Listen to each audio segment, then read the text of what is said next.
This is ABTV, Animal Bites Television. Hey guys, it's Jason Miller here from 5 Weird Animal Facts.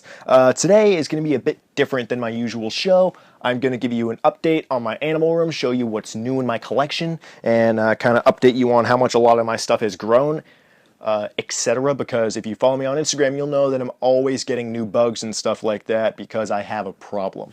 I feel the emotional void in my life with bugs. And it's a serious psychological issue that I'm going to feed by showing you my animals. So let's experience that together, huh? Quick update on Daisy. She is still hairless, and she is about the same size as last time you saw her. And she is also she's still a rat. And she likes to climb on stuff, and she pees on me occasionally. That's about it. So let's look at the amphibians and the reptiles and the bugs and everything like that, and it'll be an adventure that we go on together here in my beautiful animal room. Yeah.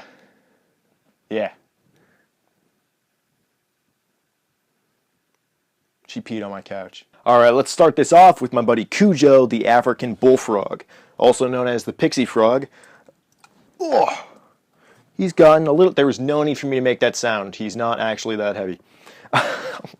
He has gotten a little bit bigger since the last time I showed him, and I am more confident now that it is in fact a he because he's losing that stripe along his back, which the males do, and the females tend to keep it. And he's also looking a bit more yellowy on his stomach compared to the females, who remain more of a cream colored under their belly. Eating a lot, like pixie frogs tend to do. They're big pigs. Look at that face, though, for real. African bullfrogs are the second largest frog species in the world, behind the Goliath frog. I have heard rumors that they can get up to 5 pounds, but 2.5 pounds is much more common of a full-grown size for an adult male. Like many frogs and toads will do, they will kind of puff up a little bit if you irritate them, but he's actually being surprisingly calm right now. Generally, don't hold amphibians. They have skin that absorbs water, oxygen, pretty much anything that their skin comes in contact with, and the oils on your skin can be very harmful for them. So it's not a good idea to hold them too often. I hold this guy only when I'm filming him, or if I need to take him out to clean his cage or something. But he's doing great, man. He's doing real good. He's still at that size where he's afraid of me instead of trying to bite me when I put my hand in his cage, which is fantastic. African bullfrogs make fantastic pets. If you want something kind of exotic that gets big but doesn't really like being handled and doesn't move around too much, this is the way to go. What are you trying to do, homie? Because... And we're done with the bullfrog. Up next are my little buddies here, the Firebellied Toads. I have 5 of them. If you'll remember, I raised them from tadpoles, which was a really fun experience. And something everybody should do, just to watch the miracle of metamorphosis is such a fascinating thing. But anyway, enough science. Let's see if I can grab one of these guys, because they have grown quite a bit. Mostly because they eat anything and everything that I put in front of them. He's so tiny, man. They're still so tiny, even though they're bigger than they used to be, because that's how growing works. I've said it before and I'll say it again, even though these guys are so common in the pet trade, I still love them and think that they make incredible pets. They are absolutely gorgeous with the bright greens and oranges and yellows, and they're super easy to care for. They're eating machines, and yeah, they thrive in room temperature, so they're great for anyone who can't, like, afford anything super elaborate. And they're constantly moving around, which I really like. Most amphibians, frogs especially, they'll just kind of sit around all day. And that's not the case with these guys. They'll really move around their enclosure and explore and swim and walk. And they're very, very cheap. So they're a great pet to have. So the next ones I'm going to show you are the newest vertebrates in my collection. And I just fell in love with them from the second that I saw them. You guys know how much I love colubrids. They are rough green snakes. They are oh, Jesus, come on. I've been working out. Ladies. The thing with rough green snakes, I wouldn't normally get them because they are, for the most part, caught in the wild, which I'm not a huge fan of. But these are so small that I'm pretty convinced that they were captive bred. I might be wrong, but I just saw these little faces and I had to bring one home. They're just too cute. I named them Mamba and Boomslang. I got 2 of them, and I did just drop one, but I caught it, so it's okay. They will almost never bite. These are one of the least aggressive snakes out there, but they are still pretty wiggly. And they're delicate when they're this small. So again, not recommending handling them until they get full size. And their full size is only about 2 feet, which is fantastic. These guys stay smaller than most garter snakes. And that is, you know, if you have a dorm room or something that allows reptiles, this is probably the perfect snake to get because they stay small. And my favorite thing, they eat insects their entire lives. They don't eat mice. They don't eat lizards. These guys are strictly insectivores. So I'm feeding them pinhead crickets right now because they are still so small. Rule of thumb with any snake, don't really feed it anything that's larger than the largest point in their body. But it's so much fun to watch these guys chase down crickets because like most snakes are just kind of sit and wait predators. These guys will actively chase a cricket around their enclosure, which I love. So yeah, he's wiggling. He doesn't really like me holding him too much. But again, like he'll do kind of like the thing that hognoses do, where they just kind of push their faces up against you and not even bite or open their mouth, and just kind of like push up against you. And okay, I'll put you back. God. Even if you were to bite me, I probably wouldn't even feel it because he's so tiny. But these guys, I've heard, don't usually do too well in captivity. So you have to really try and mimic their natural environment as best as possible, which I try to do. I have mostly live plants in here and very high humidity, forced floor bedding, a UV lamp because they do require UV. They're one of those few snakes that do require UV. And a heat pad in the back just to kind of mimic their environment. They're found in southeastern United States, so Florida, they're very common. Yeah, man, I love them. I can't wait for them to get bigger so I can put them in a bigger enclosure. I think that when the vine snake gets his new place, I'm going to put these two into the vine snake's old enclosure so they'll have plenty of room to grow and climb around. Because they are, I'll call it semi-arboreal, because they do like to climb a lot, but they will stay fairly low to the ground. Really fantastic, beautiful little animals. So now let's move on to the animals that I have most of, and that is invertebrates. I had to bring a whole nother bookshelf over here and fill it with enclosures because I was running out of space on this one. Alright, so up next is one of my newer invertebrates. I just got him probably 2 or 3 months ago. And he is an African twig mantis. Very elaborate setup I have here. When you think of praying mantises, you probably think of tropical species. But in fact, these guys love low humidity and no humidity at all. The only moisture that they get is from their food, so I don't spray the enclosure down ever. That would do more harm than good. Look at how cool that is. I love mantids, man. These are the assassins of the insect world. I don't know what that little tail waggle thing he's doing is. They're so funny. Their antennae are always doing this too, constantly. Like even when the rest of their body is completely still, it almost breaks their camouflage that their antennae are always moving around. They're very aware of their environment. Look, he's looking right at the camera. You might see his reflection actually in the lens. I'm sorry, we seem to be having technical difficulties. That's kind of cool, right? Boom. Let's do the rest of the show like that with this mantis silhouette. That is freaking awesome. I'm going to take a picture of that. Alright, so a while ago at the White Plains, New York Reptile Expo, I got this guy, which I'm about to very carefully dump onto this table here. Whoa! There she is! Oh, it's so gnarly. This is the larva. Oh, that's strong! Holy crap. This is the larva of an eastern Hercules beetle. Look at that thing, dude. Oh, it's so gross. I'm sorry. All right, anyway. Dude, it just, did we get that on film? Did we get it on film just taking a crap on my table? How does that make you feel about life, knowing that this exists? When these guys are full grown, they look really beautiful. After they metamorphose, go through the larval stage, turn into full grown beetles. They're a nice speckled yellow, and I'll put a picture of that up right here. It's so creepy. I keep losing my train of thought because I'm looking at it. When I bought this, the guy who was selling him said that it would metamorphose pupate in about 3 months, and it's been about 4 or 5 months now since he said that. So he's due to pupate, and after he pupates, that should take another 9 months before he emerges as a beetle. So it could be like near the middle of 2016 before actually see this guy turn into a beetle. Then he, oh!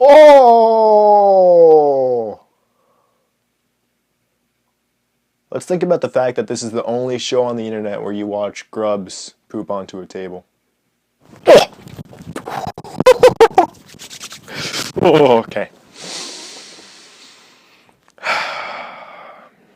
It did just bite me.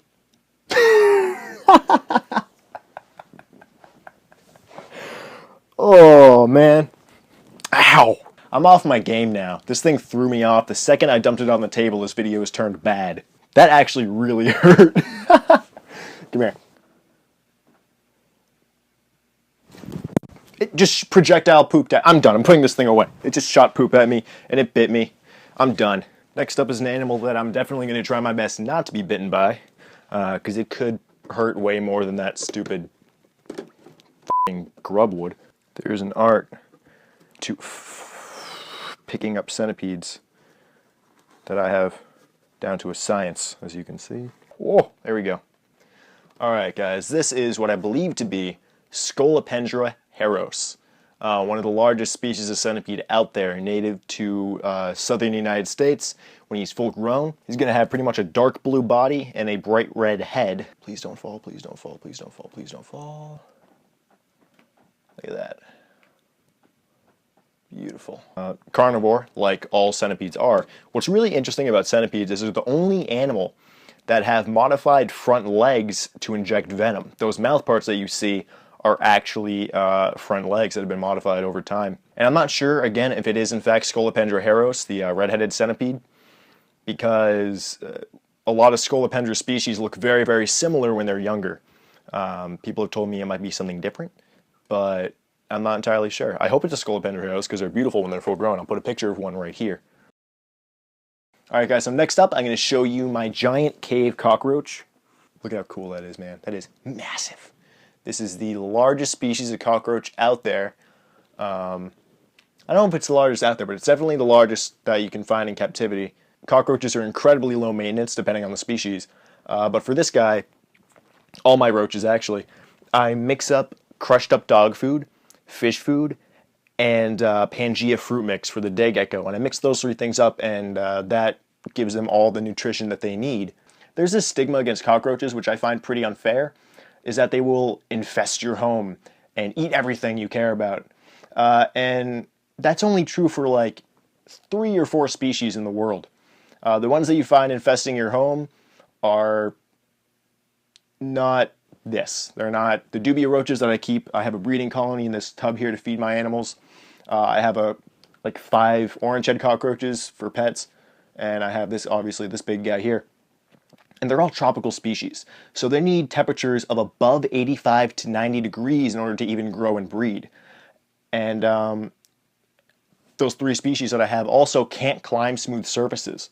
So like this plastic tub, the plastic terrarium I keep these ones in, they can't climb them. They can only climb, you know, the cork bark that I have in there, or the egg crates that I use for their breeding colony. And lastly, unless you keep garbage and fruits and crap rotting on your floors, they won't have a food source to infest your house. And they're pretty smart. They'll know if there's not a food source, they won't reproduce. Even if, okay, let's say your house has an average temperature of 90 degrees, and you just let 10 or 20 of these go just in your house and let them run around and be free. You'd have to be living in a dumpster for these guys to reproduce successfully because they need a constant food source. And since they can't climb smooth surfaces, getting into your cabinets is going to be very difficult for them. So it's very unrealistic to think that keeping roaches will result in an infestation. It's not even unrealistic, it's just plain not true. They're very fascinating animals, they're incredible survivors, and I find them absolutely beautiful. Especially, look at the pattern on that thing, man. The size and the pattern. And I'll tell you what, the reason I'm defending cockroaches so much is because my mom is terrified of them. She's okay with snakes, she's okay with the tarantulas now. She is terrified of cockroaches. So hopefully when she sees this video and finds out that they're in her house, she'll be okay with it. Probably not. I might not have these by next week, but we'll see. Ooh, you're quick, huh? What are you doing? Where are you going? Look, it's my parrot. Say hi to my parrot, guys. His name's Crackers. I don't know why I'm single. All right, this next one's really cool. So you see that? It's just a bucket of sand, right? Nothing there? What if I do that, huh? There we go. Woo-hoo-hoo. Right here is one of the most venomous spiders on the planet. This is the six-eyed sand spider. There haven't been any studies done on their effect on humans, but they have done studies on the venom's effect on mice, and it's pretty brutal. A bite from this guy could definitely send me to the hospital, and some say they could potentially be deadly. You'll notice he was buried in the sand before, and they'll use their front legs to dig a little hole for themselves, which they'll get into, and then they'll cover their body with sand, and then cover their legs in sand, and sit and wait for bugs to walk over, and then they'll put out a surprise attack. Look at that. So gnarly. Alright guys, these are my last new bugs that I'm going to show you. I got a colony of 7 Vietnamese stick insects. And before I take one out and show you, I just want to explain the cage setup a little bit here first. These guys, a part of their diet is ivy. The majority of their diet, they can just survive on ivy alone. So I got some ivy from my local garden shop, made sure it was pesticide free because otherwise it could kill them. Got some bamboo stakes for them to climb up and also for the plant to climb up. And ivy is very fast growing, so it will replenish itself as the stick bugs are eating it, unless I end up with too many. But they will also eat kale, lettuce, most leafy greens. Every species is different though, so always do your research beforehand. This enclosure here is just a butterfly habitat that I repurposed, and I think I repurposed it for something even cooler than butterflies. I love this design, nerding out over the design of the butterfly enclosure. The front is plastic so you can see them, because that's always been my biggest beef with these like net enclosures, is it's hard to see stuff. So the plastic in the front so you can see what you're looking at, and then the netting around the side so there's good ventilation. I really like that design. But anyway, let's take one of these guys out. And there it is. Look at that. Look at how cool that thing is. You'll notice one of his front legs is missing, and a couple of them have that issue. There's some legs missing, some antenna missing, etc. And that's actually no problem because they will grow back in their next molt. Not quite full grown yet. They'll get about 5 inches or so when full grown. And what's interesting is with captive Vietnamese stick insects, all of them are female. So they reproduce asexually, so without a partner. So that's very good because that means that when these guys are full grown, I have 7 of them in here, they'll start dropping fertilized eggs on their own. But I think that's so fascinating. So they'll drop a bunch of eggs, and then I just basically leave the eggs alone. They'll hatch, little baby versions of this will pop out, and I'll have a nice colony started here. Stick bugs are cool, man. I couldn't say no to this. I saw them at an expo. There were 7 of them in a little cup for $10, and I'm like, yeah, nah, I need it. Vietnamese stick insects are so easy to care for, and just so fascinating. I really hope that they get bigger in the pet industry eventually, once people realize that they're so easy to care for. Because the thing is, with most stick bugs, they have very specific diets. They only eat one kind of leaf from one kind of tree found somewhere far away. But these ones, it's different. They have a much more relaxed diet. So I'll start reproducing them, and that's how I plan to make my millions. Alright, I know how much you guys love watching me almost get bitten in the face by Groot. So I'm going to end the show with him. We'll see if he's in a good mood today. Probably not. But, yeah, Jade, my other vine snake, unfortunately did pass away not too long ago. But he's still nice, strong, and healthy. He's eating really well. And he'll be getting a brand new enclosure very soon that's going to be a lot bigger. Because I love giving my snakes as much space as possible. Alright, buddy. I know you don't like me. Oh! Looks me right in the dead in the face as soon as I open the thing. Got you. Whoop! No, I don't. Ooh, you suck. I swear to God, if you jump out, I'm going to be upset. Come on, dude.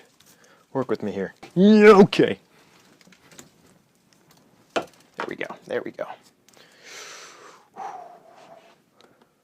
There we go. Oh, man. It's been a minute since I took you out. I forgot how big he got. Don't you dare, buddy. Whew. You son of a gun. Whew!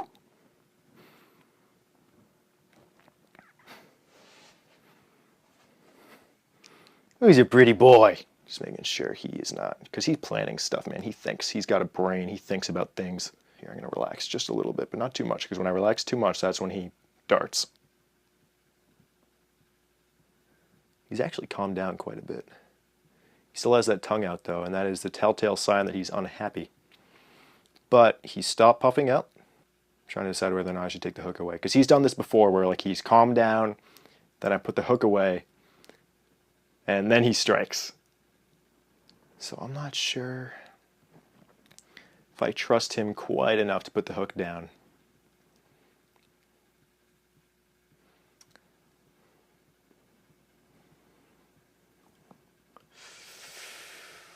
What do you think?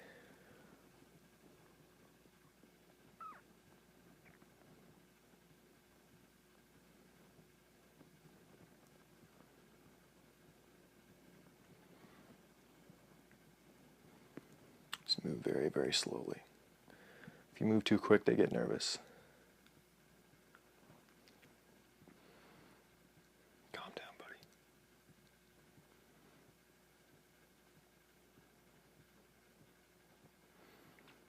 I just need him to stop essing up like that. Then I'll trust him enough that he's not going to strike. See, he has calmed down for sure since I last picked him up, but oh my god, hold on. What are you doing? I can read him pretty well at this point. He was planning some bull crap.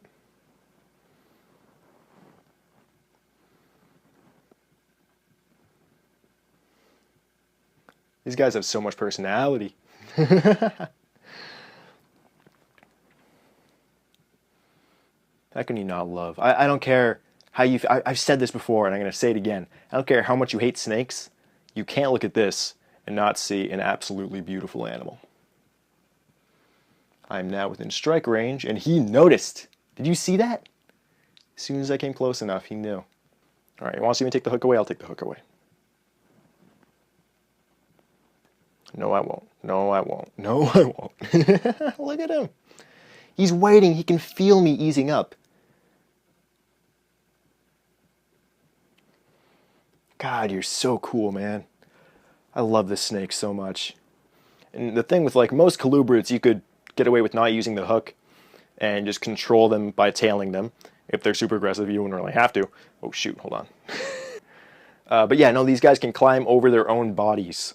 So if I were to let go of the hook and just kind of tail him and let him crawl across the floor, he'd still be able to come up over his own self and come at me. And I don't want that to happen because I don't want to get bit by him. Even though he's not deadly, it probably wouldn't feel good because these guys are chewers. They chew their prey. I'm not sure about getting struck though. Like from the strikes that I've seen, they just kind of let go pretty quick. But hey, who wants to take that risk? There's that head that stays in place while his body moves. That's how you can tell it's an arboreal snake. So beautiful, man. I love him. I love him so much. Anyway, thank you guys so much for watching. Subscribe to Animal Bites TV for more awesome animal things and stuff. Check out all my social media stuff in this box. And until next time, my name is Jason Miller, and I'll see you next Monday on 5 Weird Animal Facts. Alright, taking him out is the easy part. Getting him back in is the hard part. Let's see how this goes.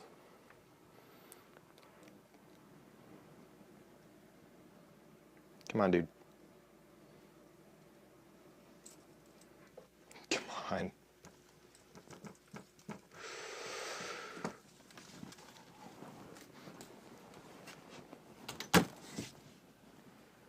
Boom!